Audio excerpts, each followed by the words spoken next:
ডায়াবেটিকের মতো এখানে বোধহয় আমরা যদি এখানে একটা পরিসংখ্যান নেই, আমার মনে হয় 80% লোক আমরা বোধহয় সুগারের একটু প্রবলেমে আছি। আমরা যে স্ট্রিপটা ব্যবহার করি রোশ কোম্পানির, সেটি এখানে প্রিন্ট হচ্ছে, সেখানে নকল হচ্ছে।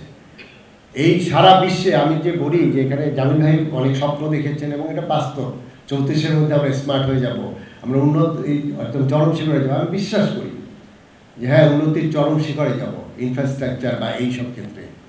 কিন্তু যখন দেখবে যে আমরা এখানে রোশ কোম্পানির স্ট্রিপ নকল করি, তখন এটি মনে করেন না এটা বিদেশিরা দেখে না, এগুলো সব কিছু সারা বিশ্বের মানুষ দেখে।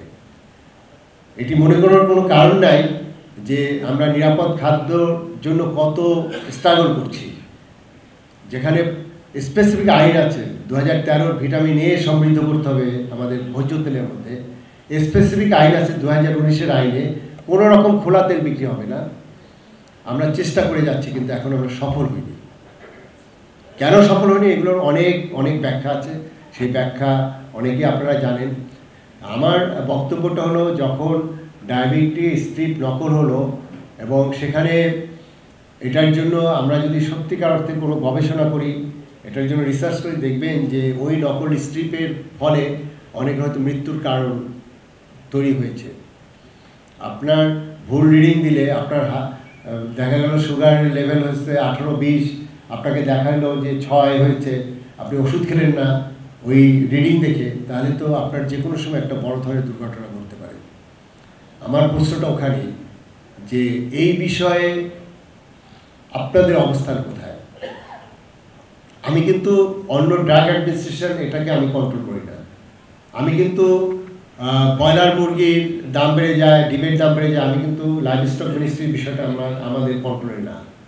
আমাদের যেমন সবজি ট্রান্সপোর্টে 20 টাকার সবজি আমরা 80 টাকায় কিনি, এগুলো সব কিছু তো আমি করবো না।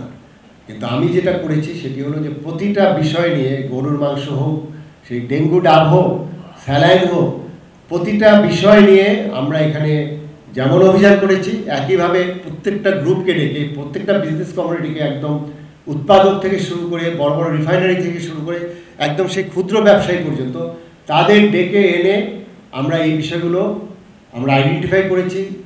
ওপেন সেগুলো লাইভ আপনার টেলিকাস্ট হয়েছে এবং সেখানে বেরিয়ে এসেছে কারা দায়ী। দায়ী যদি নিশ্চিত করতে হয়, তাহলে বলতে হবে যে প্রতিটা ব্যক্তি দায়ী। অর্থাৎ এই প্রক্রিয়ার সাথে সেই উৎপাদন থেকে ভোক্তার হাত পর্যন্ত যে ধাপে ধাপে যেভাবে আপনার এইগুলো মানুষের হাতে আসছে, প্রতিটা স্তরেই দায়ী।